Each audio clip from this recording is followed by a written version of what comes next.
بسم الله الرحمن الرحيم الحمد لله رب العالمين والصلاة والسلام على رسول الله وعلى آله وصحبه ومن تبعهم بإحسان إلى يوم الدين وبعد فنواصل كتاب كن سلفيا على الجادة.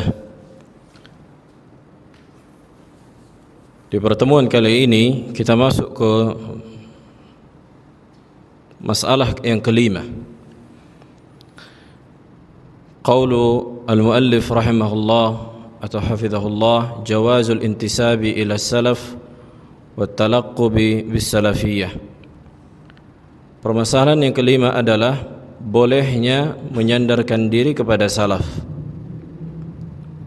Bolehnya menyandarkan diri kepada salaf dan menjuluki dengan salafiyah. Dan di pertemuan yang kemarin telah kita sebutkan siapa itu salaf. Kalau yang dimaksud dari lafaz as-salafus salih, maka maknanya para sahabat dan tabi'in dan tabi'ut tabi'in, generasi yang emas. Sebagaimana kata Nabi alaihi salatu wassalam, khairun nasi qarni, sebaik-baik manusia adalah orang yang satu zaman denganku, yakni para sahabat. Thumma alladhi yalunahum, kemudian orang-orang yang setelahnya, para tabi'in. Thumma alladhi yalunahum, kemudian setelah tabi'in, yakni tabi'ut tabi'in.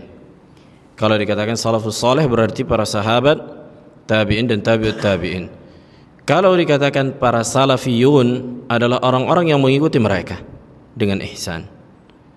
Jadi makna salaf itu imma dari sisi generasi, yakni kurun waktu, atau dari sisi orang-orang yang mengikuti mereka dengan ihsan, yakni pemahaman mereka, akidah mereka, ibadah mereka, manhaj mereka, dakwah mereka, seluruh yang berkaitan dengan usul akidah atau usul agama. Berkata beliau, yakni penulis, min al-ma'rufi anna ad-da'wata ila ittiba'i salaf aw ad-da'wa ila salafiyah innama hiya da'watun ila al-islamil haqq. Dan di antara yang diketahui bahwa dakwah mengajak pada mengikuti salaf atau dakwah mengajak manusia supaya beragama di atas metode para salaf, itu adalah dakwah Islam yang sebenarnya. Inilah hakikat dakwah Islam. Wa ila sunnatil mahdhah, dan dakwah kepada sunnah yang lurus, yang murni, selamat dari penyimpangan. Wa da'watun ila al-'audati ila al-islam kama unzila 'ala an-nabi alaihi salatu wassalam wa talaqahu anhu ashabuhu al-kiram ridwanullahi alaihim. Dan dakwah mengajak kepada kembalinya murninya Islam sebagaimana diturunkan kepada Rasulullah alaihi salatu wassalam. Dan ini, yakni manhaj salaf, adalah hakikat dari pengaplikasian ucapan Allah, ya ayyuhalladzina amanu udkhulu fis silmi kaffah. Wahai orang-orang yang beriman, masuklah kalian ke dalam Islam secara totalitas. Itulah hakikat dakwah salafiyah, al-islamul kaffah, Islam yang diturunkan kepada Rasulullah alaihi salatu wassalam, yang selamat dari kebid'ahan dalam akidah, dalam ibadah, dan dalam manhaj. Fala syakka anna hadhihi ad-da'wa da'watu haqq wal intisabu ilaiha haqq. Dan tidak diragukan lagi bahwa dakwah salafiyah adalah dakwah yang hak, dan menyandarkan diri kepada mereka adalah hak, bahkan wajib. Akan datang pembahasannya. Waqad kana li a'immatil Islam min ahli sunnatil al-athar al-kabir fi da'wati ila sunnah. Dan sungguh para a'immatul Islam dari kalangan ahli sunnah memiliki efek yang sangat besar dalam menghidupkan dakwah salafiyah ini. Wal 'auda ila tariqati salaf wa manhajihim wal iqtida' bihim. Dan mengajak manusia untuk kembali pada kemurnian agama dan mengikuti para salaf, manhaj mereka, Dan di antara mereka kata beliau, wa min haula'il a'immah imamu ahli sunnah al-Imam Ahmad ibn Hanbal. Al-Imam Ahmad ibn Hanbal kisahnya ajibah. Beliau dipenjara bolak-balik disebabkan kokohnya beliau di atas akidah ahli sunnah, yang dimana pemerintah pada saat itu memiliki pemahaman Mu'tazilah, Jahmiyah, yang mengatakan Al-Quran makhluk, menolak sifat tinggi bagi zat Allah, menolak sifat istiwa, khususnya dalam perkara asma'us sifat. Dan Al-Imam Ahmad rahimahullah kokoh mengatakan Al-Quran bukan makhluk, yang dimana pemerintah pada saat itu, siapa yang menentang mereka akan diberikan hukuman. Bisa jadi tidak diberikan gaji kalau dia mengajar, seorang guru, bisa jadi dipukul, bisa jadi penjara. Dan ini yang terjadi bagi Imam Ahmad. Beliau dipenjara, dan beliau tidak memberontak pada penguasa, tidak memberontak. Sekiranya beliau mau untuk memberontak, beliau punya pengikut, beliau memiliki banyak murid yang sekiranya beliau mau bisa mereka untuk memberontak, tapi mereka senantiasa bertahan di atas akidah Ahlus Sunnah. Karena mereka, Imam Ahmad, menganggap pemimpin atau pemerintah pada saat itu bukanlah kafir, walaupun zalim wajib ditaati, tidak boleh apa? Digibahin, tidak boleh diberontak. Lihat bagaimana aplikasi Imam Ahmad terhadap akidah Ahlus Sunnah, sampai disebutkan bahwa beliau dicambuk sampai luka badannya, lepas kulitnya. Dan ini pengamalan hadis Nabi alaihi salatu wasallam, isma' wa ati' wa in daraba dhahrak wa akhadha malak. Dengarkan dan taati, artinya jangan kau memberontak selama mereka masih muslim, yakni para penguasa, apabila sampai walaupun mereka mengambil hartamu dan memukul punggungmu. Ini aplikasi dari akidah ahli sunnah yang dilakukan oleh Imam Ahmad. Wal Imam Abu Bakar Muhammad bin Ishaq ibn Khuzaimah, begitu juga Imam Ibn Khuzaimah. Wal Imam Abu Bakar Muhammad ibn Husain al-Ajurri, begitu juga Imam al-Ajurri. Dan semua imam ini menuliskan kitab tentang akidah ahli sunnah. Wal Imam Abu Abdullah ibn Battah al-Akburi, begitu juga Imam Ibn Battah. Wal Imam Abu Qasim Ismail bin Muhammad al-Asbahani, begitu juga Al-Imam Al-Asbahani. Kemudian setelahnya Syekhul Islam Ibn Taimiyah rahimahullah. Kemudian tilmidhuhu Al-Imam Ibn Al-Qayyim, muridnya Ibn Al-Qayyim. Thumma Syekhul Islam Muhammad bin Abdul Wahhab wa a'immatu da'wati man ba'dahu. Kemudian para a'immah setelahnya seperti Syekh Ibn Baz rahimahullah, Syekh Muhammad bin Salih Al-Utsaimin, Syekh Muqbil Al-Wadi'i, dan Syekh Al-Albani rahimahumullah. Begitu juga Syekh Rabi' Ibn Hadi rahimahumullah. Dan mereka bukanlah dalam rangka membatasi, maksudnya ini hanya menyebutkan di antara pionir-pionir ahli sunnah. Qala mimma adda ila zuhuri ittijahin salafiyyin ala marri tarikh yastaqi usus dinihi wa aqidatihi min kitabillah wa sunnati rasulih alaihi salatu wassalam. Yang dimana para a'immah ini menampakkan manhaj yang lurus, dan ini bisa dilihat sepanjang sejarah mereka membangun akidah mereka senantiasa di atas Al-Quran dan Sunnah, wasiratis salafus salih minas sahabati wat tabi'in, dan metode para salafus salih dan para sahabat dan tabi'in, wattabi'ina lahu min ahli al-quruni thalathati al-mashhud laha bil khairiyah, dan generasi yang terbaik yang setelahnya yang direkomendasi oleh Nabi alaihi salatu wassalam. Wa yuqawim kull tayyarin bid'iyyin yakhruj an hadhihi al-usus, dan mereka para a'immah senantiasa melawan, menghadang pemikiran-pemikiran yang sesat yang keluar dari konsep para salaf. Maka inilah dakwah Ahlus Sunnah. Kita pertegas dulu manhaj kita, kita kasih tahu, kita ajarkan umat.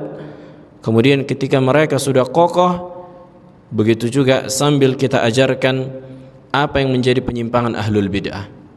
Karena kalau langsung misalnya ahlul bid'ah tanpa kita fahami, maksudnya kita langsung membahas ahlul bid'ah tanpa kita fahami manhaj ahli sunnah, bisa jadi orang tidak mengetahui manhaj yang ahli sunnah yang mana.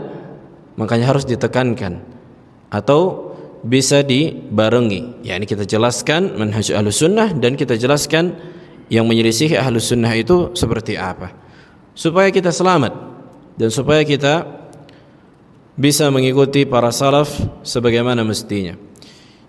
Berkata Syekhul Islam Ibn Taimiyah rahimahullah, la aiba ala man azhara madhhab as-salaf. Bukanlah ketercelaan bagi orang yang menampakkan manhaj salaf wantasaba ilai, dan menyandarkan diri kepadanya, wa'tazza ilai, bal yajibu qabulu dzalika minhu. Bahkan wajib menerima pengakuan itu, kan gitu, fa inna madhhab as-salaf la yakunu illa haqqan. Dan tidaklah madhab salaf ini atau manhaj salaf kecuali di atas kebenaran. Dan tentunya bukan hanya pengakuan, tapi harus sesuai dengan aplikasi dalam kehidupan. Berkata Al-Imam As-Sam'ani rahimahullah, as-salafi bi fathi sin, as-salafi dikatakan wal lam wa fi akhirih al-fa, hadhihi an-nisbah ila as-salaf. Salafi ini penyandaran kepada para salaf, wa intihalu madhhabihim ala ma sami'tu minhum, dan menyandarkan diri kepada mereka dari sisi agama sebagaimana yang aku dengar dari mereka, kata beliau.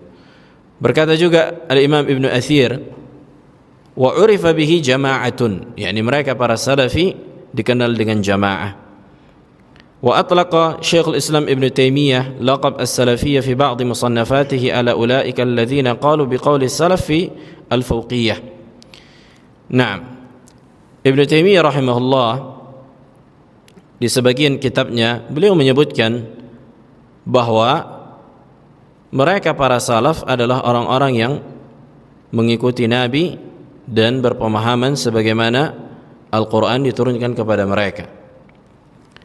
Nah,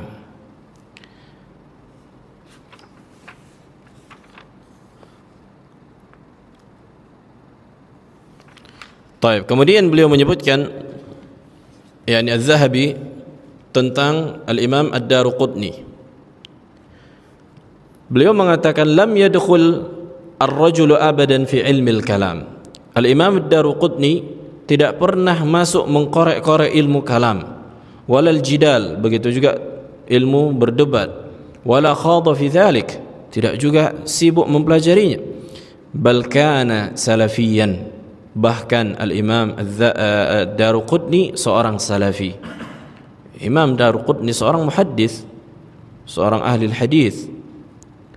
Beliau mengatakan, yakni penulis kitab ini, qultu wa fi asrina al-hadir atlaqa hadhihi an-nisbah وهذا اللقب علماء فاضل عرفوا بالتمسك بالسنة والذب عنها.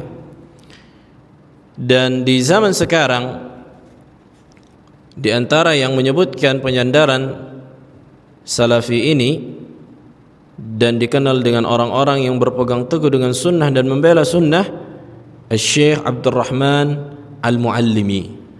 Ini seorang ulama dari Yaman. Beliau ini ke Indonesia, keliling dunia, dari Yaman ke Indonesia, ke sebagian negara Asia, ke India, sampai menetap terakhir ke Madinah. Dan beliau diberikan maktabah untuk diteliti, dipelajari. Seorang salafi yang banyak membantah ahlul bid'ah, sampai para ulama menyebutkan beliau adalah Zahabiyul Asr, Imam Zahabinya di zaman sekarang. Begitu juga Syekh Ibn Baz rahimahullah. Beliau ditanya tentang orang yang menamakan diri dengan salafi dan athari, apakah ini dalam bentuk tazkiyah, yakni bentuk pujian pada diri sendiri? Fa'ajab rahimahullah. Beliau mengatakan, idza kana shadiqan annahu athariyun aw salafiyun la ba's. Apabila seseorang memang jujur adalah seorang yang mengikuti athar dan seorang yang mengikuti salaf, maka tidak mengapa. Mithlu ma kana salaf, Sebagaimana para salaf dahulu yaqulun fulan salafi, fulan athari. Si fulan itu di atas manhaj salaf, si fulan itu di atas manhaj athar. Tazkiyatun la budda minha. Yani bentuk menegaskan di dalam agama ini wajib. Nah, tazkiyatun wajibah. Yani bentuk menegaskan, itu yang dimaksud dengan tazkiyah di sini, penegasan di dalam beragama itu wajib. Nah, begitu juga Syekh Albani menyebutkan dengan konsep yang sama. Begitu juga dengan Syekh Saleh Al-Fauzan dan para ulama yang lain. Nah, jadi tidak mengapa seseorang mengatakan dirinya salafi apabila dia jujur tentunya. Apabila dia jujur. Makanya bukan hanya dibutuhkan apa? Pengakuan. Bukan hanya dibutuhkan ucapan, tapi harus dengan pengakuan dan pembuktian. Nah, taib. Kemudian beliau menyebutkan sebagian dalil tentang wajibnya mengikuti manhaj salafus salih. Jadi manhaj salaf ini bukan manhaj alternatif, sebagaimana yang sering kita dengarkan gitu. Manhaj salaf ini bukan manhaj alternatif. Jadi nggak ada pilihan bagi antum kecuali mengikuti salaf. Nggak bisa, nanti kalau hati lagi pengen jadi jamaah tabligh, jadi jamaah tabligh dululah, kan gitu. Nanti nggak cocok pindah ke yang lain, nggak cocok lagi nanti coba lagi yang lain, sampai mana yang enak. Lah, ini nggak pilihan. Manhaj ini akidah, manhaj ini agama, manhaj ini hakikatnya antara surga dan neraka. Nabi sudah katakan, selain dari orang yang berada di atas manhaj salafi, maka mubtadi', ahli bid'ah mereka. Ini harus kita yakini. Selain dari orang-orang yang berada di atas manhaj salaf, berarti mereka ahli bid'ah. Ini sudah Nabi kabarkan bahwa umat akan terpecah menjadi 73 golongan. Siapa yang selamat cuma satu, berarti menunjukkan di luar manhaj Nabi dan para sahabat berarti manhaj ahli bid'ah. Walaupun mereka mengaku sunni, walaupun mereka mengaku salafi, mau 100 kali mereka bilang aku salafi, tapi manhajmu sebagaimana manhaj ahli bid'ah, kita enggak terima ucapanmu. Sampai meneteskan darah mulut mengatakan aku salafi, kita tidak terima. Wadih. Beliau menyebutkan di antara dalilnya, catatkan ini di surah Luqman ayat 15. Allah Ta'ala berkata, wattabi' sabila man anaba ilai, dan ikutilah jalan orang-orang yang kembali kepada aku. Dan hukum asal perintah adalah kewajiban. Al-aslu fil amr yaqtadi al-wujub. Ini kaidah usul fikih. Allah mengatakan kepada orang-orang yang setelah Nabi dan para sahabat, wattabi' sabila man anaba ilai. Walaupun ini khitabnya yang diajak bicara juga Nabi alaihi salatu wasalam, karena Nabi mengikuti orang-orang yang kembali kepada Allah dari kalangan para anbiya sebelumnya, Nabi Ibrahim, Nabi Musa dan seterusnya, kan gitu. Nah, kemudian ayat ini dibaca oleh siapa? Oleh umat Nabi alaihi salatu wasalam. Berarti wajib bagi kita mengikuti orang-orang yang kembali kepada Allah, yakni siapa itu? Para sahabat Nabi, kemudian nabinya tentunya, dan para anbiya yang sebelumnya. Faqad amarana Allah jalla wa ala bittiba'i sabili ashabi Rasulillah alaihi salatu wassalam wa iqtifa'i atharihim wa suluki manhajihim. Sesungguhnya Allah telah memerintahkan kita untuk mengikuti metode beragama para sahabat Rasulullah dan mengikuti athar mereka dan menjalani manhaj mereka. Yaqulul Imam Ibn Al-Qayyim setelah menyebutkan ayat itu, beliau menafsirkan, wa kullu minas sahabati munibun ila Allah Ta'ala fayajibu ittiba'u sabilihi. Semua para sahabat adalah orang-orang yang kembali kepada Allah, maka wajib kita ikuti manhaj mereka dalam beragama. Wa aqwaluhu, ucapan mereka, wa i'tiqadatuhu min akbari sabilihi, dan keyakinan mereka, akidah mereka di antara jalan terbesar mereka yang harus kita ikuti. Wa hadzarana Allah jalla wa ala min mukhalafati sabilihim, dan Allah mentahdzir kita, mewanti-wanti kita jangan sampai kita menyelisihi metode mereka dalam beragama. Wa tawa'ada subhana mukhalifahum bi jahannam, bahkan Allah mewanti-wanti, bahkan menyiapkan neraka bagi orang-orang yang menyelisihi manhaj para sahabat. Allah berkata, wa may yushaqiqir rasul, siapa yang menentang Rasul, min ba'di ma tabayyana lahul huda, setelah jelas baginya petunjuk, wa yattabi' ghaira sabilil mu'minin, dan dia mengikuti manhaj selain dari manhaj orang beriman pada ayat ini turun, yakni manhaj siapa? Para sahabat. Kemudian apa balasannya? Nuwallihi ma tawalla, kami palingkan mereka, wa nuslihi jahannam, akan kami masukkan ke neraka jahannam, wa sa'at masira, dan itulah seburuk-buruk tempat kembali. Wa akhbarana Allah jalla wa ala an ridahu amman ittaba'a bi ihsan, amman ittaba'ahum bi ihsan wa a'adda lahum thawab al-azim. Allah mengkabarkan kepada kita bahwa Allah meridai orang-orang yang mengikuti salaf dengan ihsan dan menyiapkan pahala yang besar. Allah berkata, was-sabiquna al-awwalun minal muhajirin wal ansar walladzina ittaba'uhum bi ihsan radhiyallahu anhum wa radu anhu wa a'adda lahum jannatin tajri tahtaha al-anhar khalidina fiha abada dzalikal fawzul azim. Allahu akbar. Kemudian beliau menyebutkan, wa kama annahu tawa'ada man ittaba'a ghaira sabilihim bi'adzabi jahannam faqad wa'ada muttaba'a sabilihim bil jannati birridwan waridwan. Sebagaimana Allah mengancam orang-orang yang menyelisihi manhaj para salaf dengan neraka, maka Allah menyiapkan orang-orang yang mengikuti manhaj para salaf dengan surga dan keridhaannya. Dan Nabi kita alaihi salatu wassalam juga mengabarkan di dalam hadisnya bahwa kita wajib mengikuti metode Nabi dan para sahabat. Kata Nabi apa? Fa innahu may ya'ish minkum fasayara ikhtilafan katsira. Lihat kata Nabi, siapa yang hidup setelahku akan melihat perpecahan dan perselisihan yang banyak di dalam agama. Ya kan, makanya sampai orang-orang yang mengaku salafi pun terjadi perpecahan. Makanya orang awam tidak punya barometer untuk mengukurnya. Maka wajib bagi kita yang belajar untuk kita jelaskan siapa yang berada di atas manhaj yang hak. Maka kata Nabi, fa'alaikum bisunnati, wajib bagi kalian mengikuti sunnahku, wa sunnatil khulafa ar-rasyidin al-mahdiyyin min ba'di, dan sunnahnya, yakni manhajnya para khulafa ar-rasyidin. Siapa itu? Abu Bakar, Umar, Uthman, Ali radhiyallahu ta'ala anhum ajma'in. Tamassaku biha, pegang oleh kalian, wa 'addu 'alaiha bin nawajidh, dan gigit dengan gigi geraham, wa iyyakum wa muhdatsatil umur, jauhi oleh kalian seluruh kebid'ahan dalam akidah, dalam ibadah, dalam manhaj.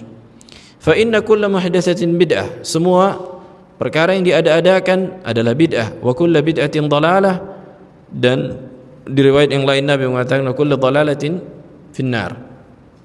Nah, hadis ini sahih diriwayatkan oleh Imam Ahmad dan Abu Daud. Begitu juga kata Nabi alaihi salatu wasallam, khairan nasi qarni thumma alladhi yalunahum thumma alladhina yalunahum, sebaik-baik manusia adalah yang satu zaman denganku. Begitu juga Nabi mengatakan bahwa firqah najiyah, an-najiyah, firqah yang diselamatkan adalah ma ana alaihi al-yawm wa ashabi.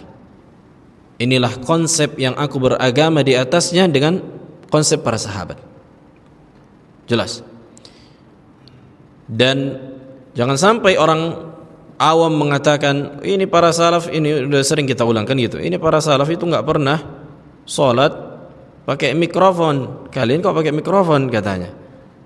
Nah, maka ini harus difahami dulu dan pelajari dulu hakikat dari bid'ah, berarti khususnya bid'ah dalam perkara ibadah. Apa itu hakikatnya? Nah, jadi orang-orang awam tidak bisa membedakan antara wasilah dan ibadah. Yang dimaksud dengan wasilah di sini cara mengerjakan atau terjadinya ibadah itu, kan gitu. Nah, maka ada pembahasannya khusus, insyaallah kita bahas di kitab lain. Kemudian beliau menyebutkan dari riwayat dari Abdullah bin Mas'ud. Lihat, hafalkan riwayat dari Abdullah bin Mas'ud. Athar ini azim, ini tamparan kepada para ahlul bid'ah. Beliau berkata, ittabi'u wa la tabtadi'u faqad kufitum. Silahkan kalian mengikuti para salaf, jangan kalian mengada-adakan sesuatu yang baru, sungguh kalian telah dicukupkan. Ittabi'u, ikutilah para salaf dalam beragama, contohlah mereka dalam beragama. Ada amalan yang mereka kerjakan, silahkan ikuti. Bagaimana mereka mengerjakan, silahkan ikuti. Wala tabtadi'u, jangan kalian bikin bid'ah, sungguh kalian telah dicukupkan. Jadi metode para salaf ini sudah cukup bagi kita. Kemudian beliau menyebutkan, inna naqtadi wala nabtadi, sesungguhnya kita mengikuti, bukan menjadi pelopor yang baru, bukan membuat ibadah yang baru kita, atau akidah yang baru. Wa nattabi'u wala nabtadi, kita mengikuti dan kita enggak bikin bid'ah. Walan nadil ma tamassakna bil athar, kita tak akan pernah sesat selama kita berpegang teguh dengan Al-Quran dan sunnah dan athar dari para salaf. Berkata seorang sahabat Ubay ibn Ka'ab radhiyallahu ta'ala anhu, ucapan para salaf ini sangat-sangat agung, ada banyak pelajaran. Beliau mengatakan, alaikum bis sabili was sunnah, maka wajib bagi kalian mengikuti metode para salaf dan sunnah, ya akidah ahlus sunnah. Fa innahu laysa min 'abdin 'ala sabilin wa sunnatin dzakara ar-rahman fa fadat 'ainah min khasyatillah fatamassahu an-naru abada. Allahu akbar. Kata beliau, tidaklah seorang hamba yang berada di atas manhaj para salaf dan berada di atas sunnah Nabi, dan dia ikhlas berzikir kepada Allah, kemudian air matanya menetes, maka orang yang seperti ini tidak akan pernah disentuh oleh api neraka selamanya. Menunjukkan apa? Bahwa seorang hamba harus punya amal saleh, sebagaimana beliau sebutkan, yakni berzikir, berdoa sampai dia ikhlas, dan dia harus di atas akidah ahli sunnah. Lebih baik amalan yang wajib dikerjakan, tapi seorang yang di atas akidah ahli sunnah dibandingkan seorang di atas akidah ahli bid'ah, tapi yang wajib dikerjakan, yang sunnah dibabat semuanya, tapi di atas apa? Keyakinan ahlul bid'ah. Mana yang lebih parah? Yang parah ahlul bid'ah. Sudah kita sebutkan bahwa banyaknya ibadah atau kuantitas itu tidak menjadi tolak ukur diterimanya atau baiknya ibadah tersebut, akan tetapi harus dilihat dari kualitas, dari akidah seseorang. Nah, kemudian berkata Abul Aliyah, alaikum bil amri al-awwal alladhi kanu alaihi qabla an yaftariqu. Maka wajib kalian berpegang teguh dengan metode orang-orang yang pertama. Siapa itu? Para sahabat tabi'in tabi'ut tabi'in, sebelum terjadi perpecahan. Menunjukkan mereka hidup, bahwa mereka melihat banyak perpecahan orang-orang seperti tabi'in tabi'ut tabi'in. Makanya mereka wajibkan bahwa orang-orang setelahnya untuk kembali kepada metode para salaf. Bukankah Abdullah bin Mas'ud ketika melihat orang-orang yang berzikir dengan berjamaah mengingkari perkara ini, sampai mengatakan, gelas-gelas Nabi belum pecah, baju Nabi belum koyak nih, baru meninggal Rasulullah, kalian sudah membuka pintu kesesatan, silahkan kalian pilih. Kalian lebih di atas petunjuk dibandingkan metode Rasulullah, atau kalian sesat? Dua-duanya kan gitu. Kalau mereka mengatakan bahwa kami lebih berada di atas petunjuk Rasulullah, mereka kafir. Tapi kalau mereka sesat, mereka enggak mau, menunjukkan bahwa apa? Amalan mereka sesuatu yang mungkar, bid'ah.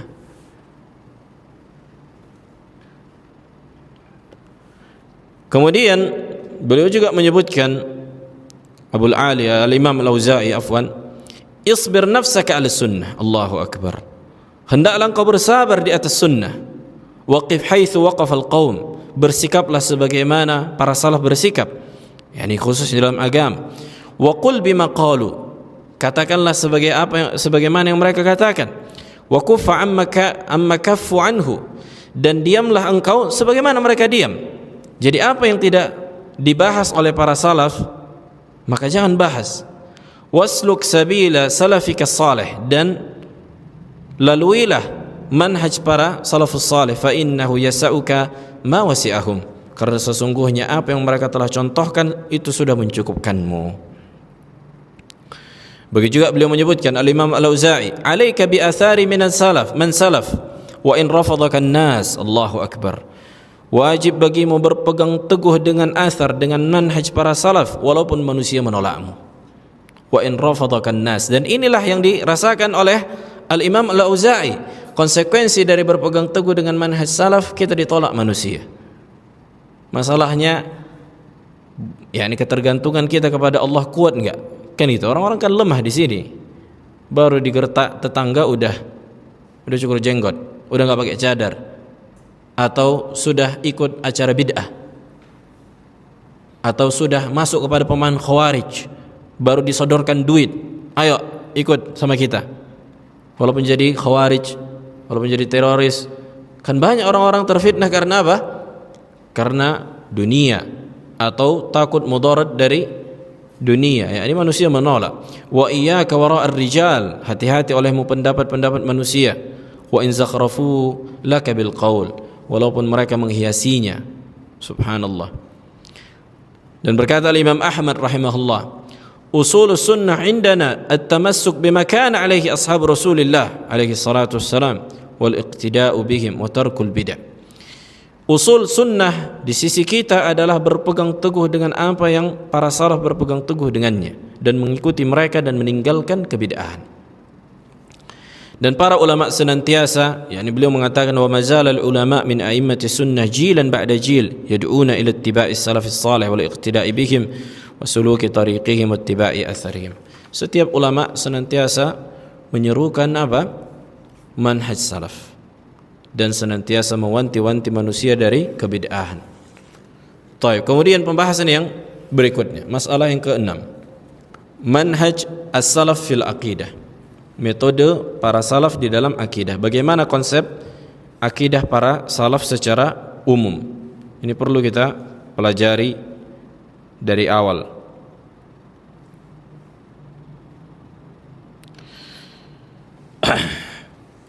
Yatalakhas manhajuhum fima yali. Kesimpulannya ada sekitar 6 perkara. Yang pertama, hasruhum masdar at-talaqqi fi bab al-i'tiqad ala kitabillah wa sunnati rasulillah wa fahmihim lin-nusus ala dawi fahmi salafis salih. Yang pertama, bahwa sumber akidah kita adalah Al-Quran dan Sunnah. Sumber akidah kita adalah Al-Quran dan Sunnah. Tidak cukup hanya Al-Quran dan Sunnah, tapi harus dengan pemahaman salafus salih. Harus dengan pemahaman as-salafus salih. Contohnya ayat di surah yang Allah sebutkan, wa man lam yahkum bima anzalallah fa ulaika humul kafirun. Siapa yang tidak berhukum dengan hukum Allah, maka mereka adalah orang-orang kafir. Orang-orang khawarij memahami ayat ini bahwa siapa saja yang tidak berhukum dengan hukum Allah maka mutlak kafir, tidak merincinya. Sementara para salaf, di antaranya yang menafsirkan ayat ini Abdullah bin Abbas, mengatakan laisal kufur kama tadhhabuna ilaih, bukan kufur yang mengeluarkan Islam sebagaimana kalian fahami, bukan kayak gitu konsepnya. Akan tetapi kufrun duna kufrin, akan tetapi tidak sampai mengeluarkan dari Islam. Kecuali seseorang yang berhukum dengan selain hukum Allah ini meyakini kehalalannya, dan telah ditegakkan hujjah baginya, maka dia dihukumi kafir. Tapi kalau tidak, maka tidak. Jelas. Jadi Al-Quran dan Sunnah saja tidak cukup untuk menjadikan sumber, harus dengan pemahaman apa? Para salafus saleh. Azan. Hah? Azan dulu gitu? Hah? Fadhal.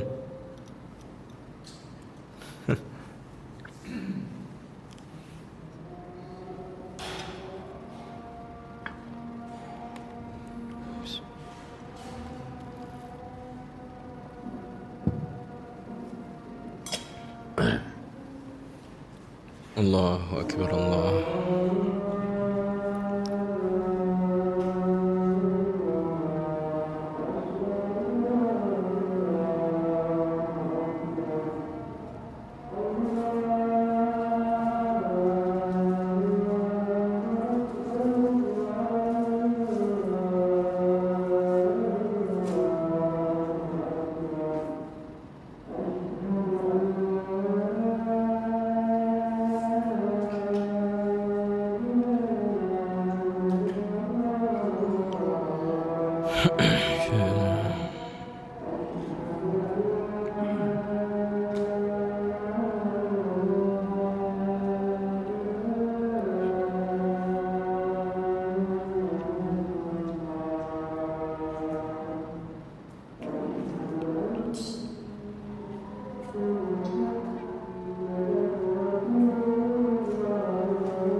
La haula wala quwwata illa billah.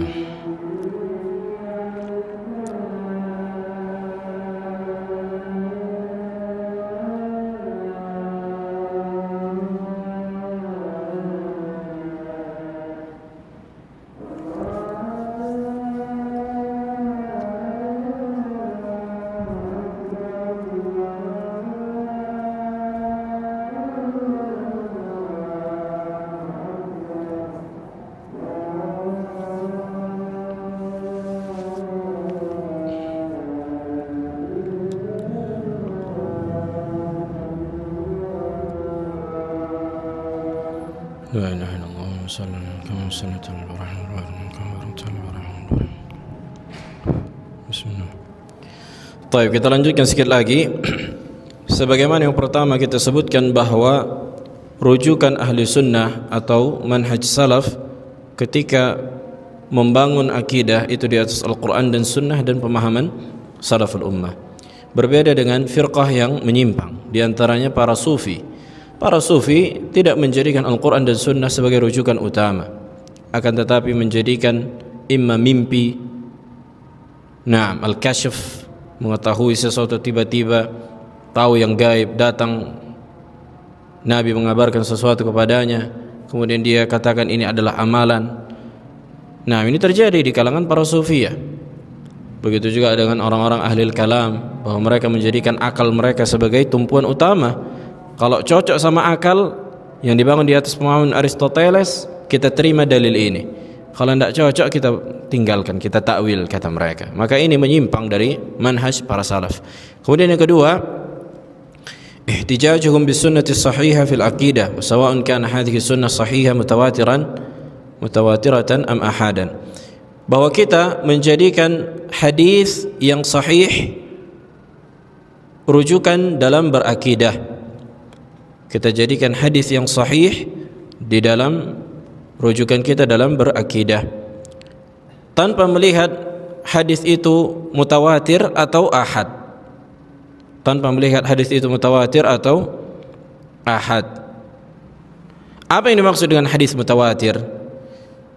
Hadis mutawatir itu hadis yang diriwayatkan oleh periwayat yang sangat banyak, kemudian setiap perawinya itu mendengarnya dengan panca indera, yakni sami'tu an-nabiyya, aku mendengar Nabi atau aku melihat Nabi.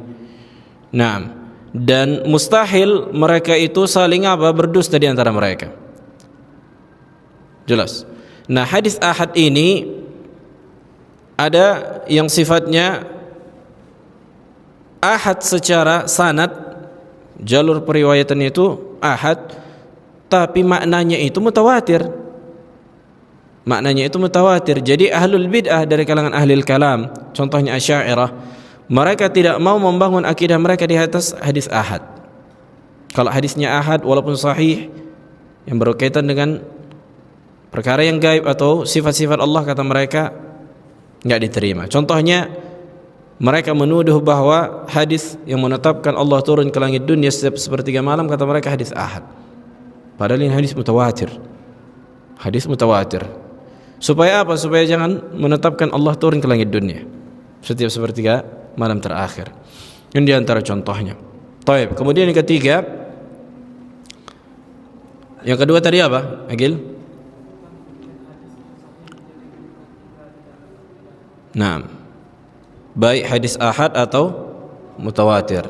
Nah, karena juga ada juga firqah menyimpang yang mereka mengaku mengikuti Al-Quran saja. Kami enggak menerima hadis, Al-Quran saja kami kami pakai. Ini juga menyimpang, jelas. Bagaimana kalian mengamalkan atau bagaimana kalian untuk salat? Bagaimana kalian tahu kaifiyat salat sementara tata cara salat itu diajarkan dalam hadis? Nah. Kemudian yang ketiga, at-taslim bima jaa bihil wahyi. Menerima dengan lapang dada atas apa yang datang dari wahyu, yakni Al-Quran dan Sunnah. Wa ada muraddihi bil aql, dan tidak menolaknya dengan akal, Wa adamul khawd fil umuril ghaibiyah allati la majala lil aqli fiha, dan tidak mengkorek-korek perkara yang gaib yang tidak bisa dijangkau oleh akal. Contohnya lah Idrus Ramli. Kalau pada kenal Wak Jambang Idrus Ramli? Enggak. Si Idrus Ramli kenal enggak? Di antara dai sufi. Nah, ketika dia melakukan wawancara yakni sama Abdul Somad atau siapa lupa, ketika memahami hadis nuzulullah, turunnya Allah ke langit dunia, apa katanya? Ini langit dunia bagian mana? Katanya gitu. Kalau Allah turun ke langit dunia bagian Indonesia, nanti Amerika enggak turun. Atau kalau malam itu berjalan berarti Allah 24 jam nanti turun. Kata ini pakai akal, lihat. Ini pakai akal berarti. Artinya sebenarnya dia ingin mengatakan ini enggak masuk akal loh. Ini yang ingin dia katakan. Allah turun ke langit dunia itu setiap sepertiga malam terakhir, ini sebenarnya enggak masuk akal. Itu hakikat dari ucapan dia. Karena dia samakan turunnya Allah sebagaimana turunnya makhluk. Jelas, pembahasan sifat turun ini dibahas di kitab-kitab akidah secara rinci. Ini hanya contoh bahwa mereka menolak hadis dengan akal. Harusnya kalau kau mau menolak wahai Idrus Ramli, tolaklah dengan ucapan para salaf. Ada salah seorang salaf yang menolak? Enggak ada. Ada seorang sahabat Nabi alaihi salatu menolak? Enggak ada. Kenapa engkau bisa menolak dengan mengatakan ini langit dunia bagian mana? Ini keluarnya dia dari metode para salaf. Wadah. Kemudian yang keempat, jatuh. Kemudian yang keempat, adamul khawd fi ilmi al-kalam wal falsafah. bahwa ahlu sunnah dan manhaj salaf itu tidak mempelajari ilmu kalam dan ilmu filsafat.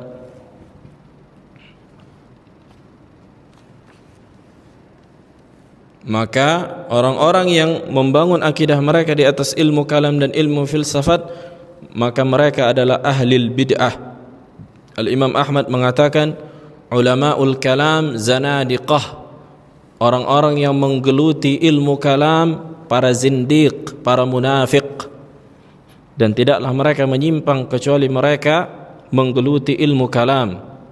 Sampai Al-Imam Al-Barbahari rahimahullah mengatakan di dalam kitabnya, tidaklah ma kanat hadhihi zandaqah wala bid'ah wala kufur wala mira wala jidal ila akhiri, kecuali disebabkan ahli kalam dan ilmu kalam. Tidaklah orang menjadi menyimpang kecuali karena disebabkan ilmu kalam dan ahli kalam.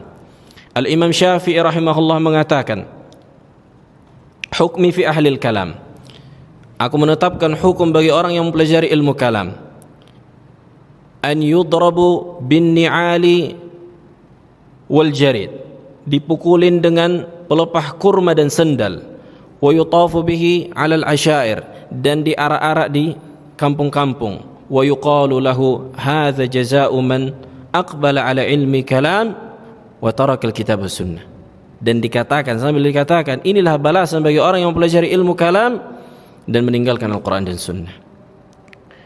Kemudian apa itu ilmu kalam? Ilmu kalam ini secara ringkas adalah ilmu yang digunakan untuk membantah orang-orang ateis sebenarnya. Akan tetapi konsepnya dibangun di atas ilmu mantiq al-Arusti. Mereka ingin membantah orang-orang yang menolak adanya pencipta dari kalangan orang-orang Yunani, orang-orang filsafat. Tapi mereka membangun bantahan mereka di atas ilmu mantik Aristoteles. Jadi mereka tidak selamat dari penyimpangan. Makanya bid'ah itu, kufur itu jangan dilawan dengan kekufuran dan jangan dilawan dengan kebid'ahan. Bid'ah itu dilawan dengan sunnah. Jelas. Makanya kata mereka, yakni sebuah kaedah-kaedah akal yang membuat seseorang selamat dari kesalahan dalam berfikir. Ini dia. Makanya ada muqaddimah pertama, muqaddimah kedua, kemudian natijah, yakni hasil. Inilah sebenarnya ilmu kalam itu. Mereka ingin membantah orang-orang ateis tapi pakai konsep Aristoteles. Akhirnya mereka menolak apa? Sifat-sifat Allah. Dan ini sejarahnya panjang sebenarnya, tapi intinya ini masuk, pemahaman ilmu kalam dan ilmu filsafat ini masuk ke dalam tubuh umat Islam di kepemimpinan Ma'mun, di Khalifah Abbasiyah, di sekitar kurun ketiga dan keempat, di Khilafah Ma'mun. Jelas. Dan Ma'mun ini menerjemahkan kitab-kitab Yunani, yakni memerintahkan orang, tentunya bukan dia yang menerjemahkan, memerintahkan orang-orang untuk mengumpulkan kitab-kitab Yunani, kitab kafir apa saja datangkan ke maktabah kita, kemudian pelajari dan terjemahkan, sampai dia membalas setiap orang yang mendatangkan kitab yang baru dengan emas seberat itu juga. Antum datangkan kitab 50 kilo, dia kasih antum emas 50 kilo. Akhirnya dipelajarilah oleh orang-orang, diterjemahkanlah ke bahasa Arab yang sebelumnya bahasa Yunani. Bayangkan, kemudian rusaklah akidah. Makanya filsafat itu ada banyak, ada filsafat ketuhanan, ada filsafat matematika, riyadhiyat, ada filsafat tabi'iyah, sains, ada filsafat, ada banyak macamnya. Ilmu kafir tidak mengapa kita pelajari untuk maslahat duniawi yang tidak menciderai agama. Seperti mengembangkan teknologi, mobil, AI, silahkan. Tapi kalau ilmu filsafat dari Aristoteles kita gunakan untuk memahami qala Allah, qala Rasul, aduh, ini offside namanya. Kelewatan udah. Janganlah masukkan itu ke dalam apa? Ucapan Allah dan Rasulnya. Masa akalnya Aristoteles mau kita pahami untuk memahami Al-Quran dan Sunnah? Konsep Aristoteles contohnya jisim. Siapa yang mengatakan Allah memiliki wajah berarti jisim? Ini konsep Aristoteles. Ini konsep Aristoteles. Jisim itu bagi mereka sesuatu yang bertempat. Berarti Allah bertempat. Makanya kata mereka Allah tidak bertempat. Allah tidak di atas, tidak di bawah, tidak di kanan, tidak di kiri. Berarti enggak ada sebenarnya hakikatnya di sisi kalian Allah itu. Kalian ingin membantah ateis, kalian jadi ateis. Nah, makanya kata Syekhul Islam, la lil islami nasaru wa lil aduwi kasaru. Mereka tidak menolong Islam, tidak juga mengalahkan musuh Islam. Bahkan mereka jadi musuh Islam terakhir karena memusuhi agama para salaf. Jelas. Panjang pembahasannya, kita lanjutkan. Kemudian yang kelima, yang keempat tadi apa, Bang David? Nah, ahsan, tidak mempelajari ilmu kalam dan falsafat. Kemudian yang kelima, rafdut ta'wilil batil, bahwa kita menolak ta'wil yang batil. Kita menolak ta'wil yang batil, seperti mengatakan istiwanya Allah di atas arsy adalah istaula, menguasai, sebagaimana yang didengungkan Abdul Somad dan Adi Hidayat dan selainnya. Istiwa katanya istaula, Allah bukan meninggi di atas arsy, tapi artinya menguasai katanya. Seperti juga hadis nuzul, ketika Nabi mengatakan yanzilu rabbuna ila samai dunya hina yabqa thuluthul lail akhir. Allah turun ke langit dunia setiap sepertiga malam terakhir. Kata mereka bukan Allah yang turun, tapi malaikatnya yang turun.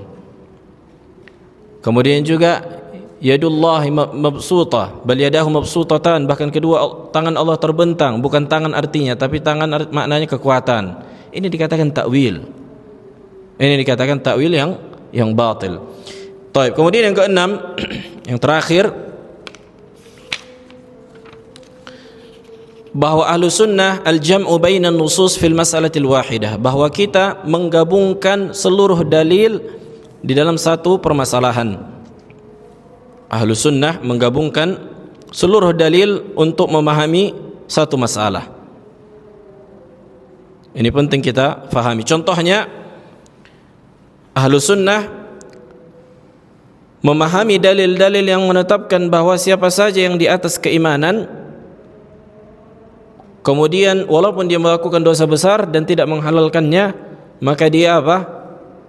Maka dia muslim. Ya kan? Ini akidah ahlu sunnah. Pelaku dosa besar selama tidak mengandung kekufuran dan kesyirikan tidak akan pernah kekal di neraka. Mungkin masuk neraka, mungkin, apabila Allah tidak mengampuni dosanya, jelas, tapi ujungnya pasti akan keluar dari neraka. Sementara Khawarij dan Mu'tazilah mengatakan orang-orang yang senantiasa melakukan dosa besar kemudian mati dan tidak bertaubat, udah habis, kekal di neraka bersama kafir. Sementara kata Nabi alaihi salatu wasallam di riwayat sahih Bukhari dan Muslim dan selainnya, man qala la ilaha illallah dakhala al-jannah, siapa yang mengatakan la ilaha illallah, maksudnya mengamalkannya dan tidak melakukan pembatal keislaman, akan masuk surga. Maksudnya, kalaupun dia melakukan dosa dan tidak Allah ampuni, dan dosa besar itu di bawah kehendak Allah, maka ujung-ujungnya pasti akan masuk surga, tidak akan pernah kekal di dalamnya. Kemudian para sahabat berkata, wa in zana wa in saraq ya Rasulullah, walaupun dia berzina, walaupun dia mencuri, wa in zana wa in saraq, kata Nabi, walaupun dia berzina, walaupun dia mencuri.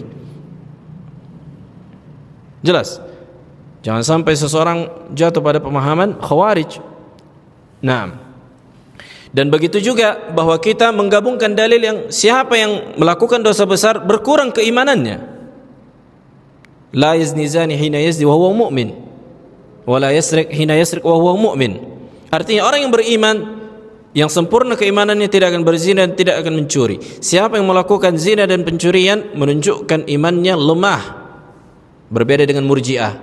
Mencurilah kau, silahkan, imanmu sempurna. Berzina, silahkan, imanmu sempurna. Ini keyakinan Murji'ah. Ahlu sunnah menggabungkan antara dua dalil. Jelas. Begitu juga dalam menyikapi pemerintah. Ahlu sunnah bersabar atas kezaliman penguasa, mendoakan kebaikan mereka. Berbeda dengan Khawarij. Zalim dikit udah, tidak wajib ditaati, wajib dia apa? Diberontak. Sementara Murji'ah berbeda juga. Apa saja kemungkaran yang dilakukan pemerintah tidak mereka ingkari, di dalam hati pun mereka tidak mau mengingkari. Sementara Ahlussunnah, kalau kita tidak mampu langsung mendatangi pemerintah untuk mengingkari dan memberikan nasihat, maka kita ingkari dalam hati dan kita doakan kebaikan supaya Allah memberikan hidayah kepada mereka, kan gitu. Nah, ini tidak difahami oleh selain Ahlussunnah. Ahlussunnah yang bisa menggabungkan dalil-dalil pada satu masalah sehingga mereka senantiasa berada di tengah. Ada banyak kasusnya sebenarnya, ini hanya contoh. Baik, kita bacakan sedikit terakhir ucapan Al-Imam Al-Barbahari rahimahullah.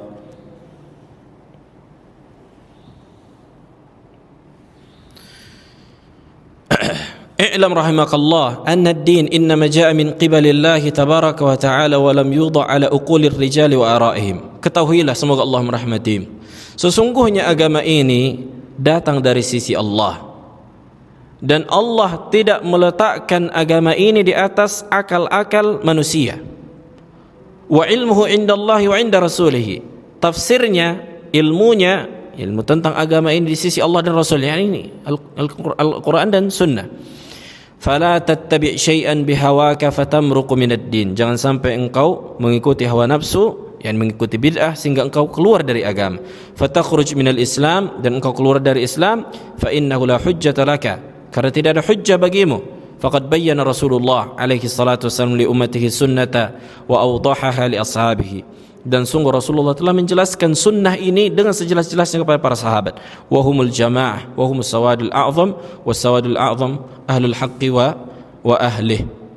Nah, mereka lah para al-jamaah, sawadul a'zam. Yang dimaksud dengan sawadul a'zam adalah orang-orang yang berada di atas akidah yang hak dan para pemeluknya. Nah, baik, maka segala sesuatu di dalam permasalahan akidah sudah dijelaskan oleh Allah dan Rasulnya dan kembali dirinci oleh para ulama ahli sunnah. Apapun permasalahan akidah, kita bisa bongkar kitabnya, dari kitab terdahulu sampai mutaakhir, ada asarnya. Jadi alhamdulillah, di antara rahmat dan kasih sayang Allah kepada hambanya, maka Allah memerintahkan kita untuk kembali kepada Al-Quran dan Sunnah dan pemahaman salaf apabila kita berselisih. Sebagaimana Allah katakan di surah An-Nisa, wa in tanaza'tum fi syai'in farudduhu ila Allah war rasul in kuntum tu'minuna billahi wal yawmil akhir. Kalau kalian berselisih khususnya dalam agama, kembalikan kepada Allah dan Rasulnya. Kalau kalian jujur beriman kepada hari akhir, dzalika khairun wa ahsanu ta'wila. Naam.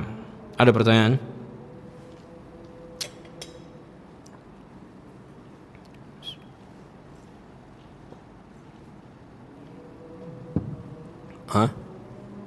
Pak Tahir, fadhal.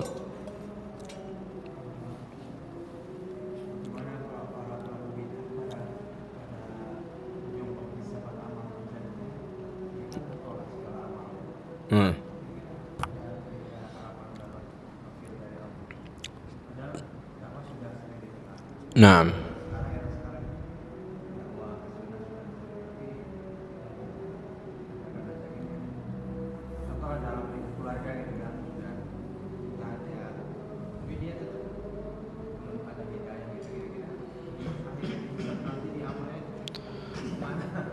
Taib, ahsan, barakallahu fiik. Bahwa perlu dirinci bid'ah itu terbagi menjadi dua. Ada bid'ah al-mukaffirah, bid'ah yang mengandung kekufuran. Bid'ah yang mengandung kekufuran, contohnya meminta-minta ke kuburan, meminta kepada mayit yang sudah mati. Ini bid'ah dan ini syirik. Jelas. Maka orang yang demikian, kalau sudah tegak hujjah bagi dirinya, telah dijelaskan, dan dia terus menerus di atas perbuatan itu, dia kafir, keluar dari Islam, tidak akan masuk surga, na'udzubillah. Kalau sudah ditegakkan hujjah kepadanya. Pembahasannya ada khusus tentang iqamatul hujjah. Ada juga istilahnya dia tawfurus syurut intifa'al mawani, yakni terpenuhinya syarat dan terangkatnya penghalang. Ini yang bid'ah sifatnya mengandung kekufuran. Kemudian ada bid'ah yang tidak sampai mengandung kekufuran. Bagaimana? Kan gitu. Contohnya bid'ah zikir berjamaah. maka ini bid'ah. Maka ini apa? Di bawah kehendak Allah, mungkin Allah ampuni karena bukan kekufuran. Makanya sudah kita sebutkan, dosa selain kufur akbar dan syirik akbar itu di bawah kehendak Allah. Kalau Allah ingin memaafkannya, Allah maafkan. Kalau tidak Allah maafkan, Allah azab di dalam neraka, atau Allah timpakan musibah, atau Allah azab di dalam kubur untuk menghapuskan dosa itu. Jadi banyak konsep penghapusan dosa. Imma ditimpakan musibah, maka lebih baik apa? Di dunia kan gitu.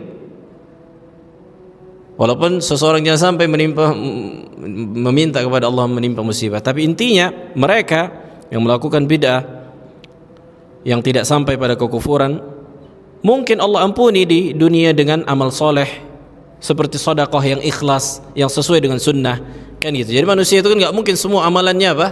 Bid'ah semua, ada tergambarkan. Allah alam. Mungkin ada sebagian yang sunnah, seperti dia mensedekahkan masjid atau membangun masjid misalnya, atau apapun yang sifatnya sesuai dengan sunnah. Jadi manusia kebanyakan awam itu bercampur amalan mereka. Ada yang bid'ah, ada yang sunnah mungkin. Contohnya kalau sedekah kayak gini, atau saum misalnya, ya kan? Atau salatnya dia mungkin sesuai dengan sunnah, walaupun zikirnya yang tidak sesuai sunnah, maka zikirnya itu tidak diterima oleh Allah. Salatnya mungkin diterima kalau dia ikhlas sesuai dengan tata cara yang diajarkan Nabi, tapi zikirnya tidak diterima. Kemudian apakah ada harapan? Naam. Kalau mereka memiliki kebaikan yang diterima oleh Allah, maka akan ditimbang nanti. Atau itu di bawah kehendak Allah, mungkin Allah ampuni atau mungkin tidak Allah ampuni. Tapi cukuplah ancaman Nabi, kan gitu. Kulluha finnar, semuanya mereka terancam neraka kecuali satu. Siapa itu? Yang mengikutiku dan para sahabatku. Jadi makanya sudah kita katakan, manhaj salaf ini bukan alternatif, ini antara surga dan neraka.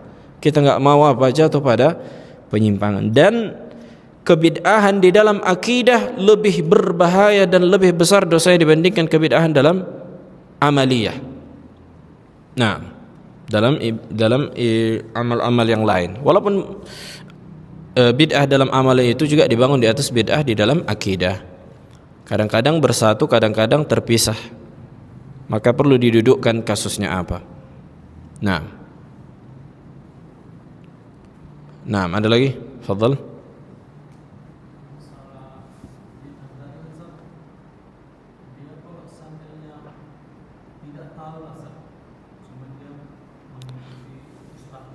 Nah,